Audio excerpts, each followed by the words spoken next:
It's called the Blue House Lounge and evidently frequented by some of Guam's men in blue. That's what officers are supposed to do. To protect and serve. To protect us and serve the people. That's not what happened here. Prosecutor Jonathan Kwan began his closing argument how he started his opening statement 3 weeks ago, referring to the oath police officers take to serve and protect the public. But instead, officers Anthony Kanga and David Manila are accused of breaking the law. They protected their friend, and they served themselves. They exploited and victimized the weakest members of our society for their own gain.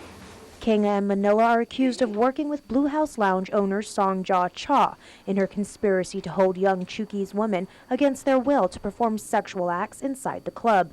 The government described them as Cha's enforcing arm and her friends. They would come 2 to 3 times a week. That's what testimony showed. Remove customers who were rowdy and reinforce that if the victim did not do what Cha wanted, they would be arrested. These are my friends. These are my friends. Don't do what Mama-san wants, you will be arrested. You don't make the customers happy. If you look at my face, look at my face. If you try to run away, I will come fight you. Cha, who is being tried separately, is accused of bringing young girls from Chuuk to Guam who thought they were coming to work at a restaurant. Most of these girls, according to attorney Kwan, could barely speak English and had a third-grade education. They came to Guam with the clothes on their backs. When they arrived, their passports were immediately taken away, and the girls were immediately put to work. Sit and entertain the customers. Entice them to go to the VIP room. If a customer wants to kiss you, wants to touch your body, it's okay. Make the customer happy. It's okay.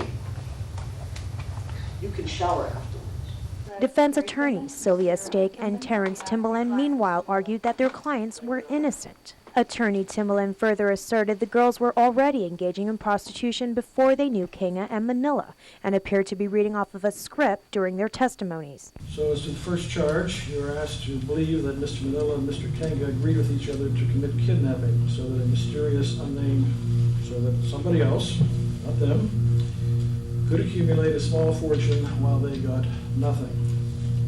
As to the third charge, you are asked to believe that Mr. Manila and Mr. Kanga agreed with each other to commit felonious restraint so that an unnamed third person could accumulate a small fortune while they got nothing. Defense attorney Stake meanwhile questioned the credibility of the girls. But I have to say, can you believe girls who can't even remember when they arrived on Guam? Or the exact, how can they not know certain things and yet they can remember the exact words spoken by the defendant? Or much less to say, oh yes, in 2006, I remember he said these exact words and he did it. Do you remember the demonstration? Oh yeah, he was about 2 or 3 feet away from me. Really? Really? Are you going to remember how far away that guy was when you can't even remember? Whether you really had sex?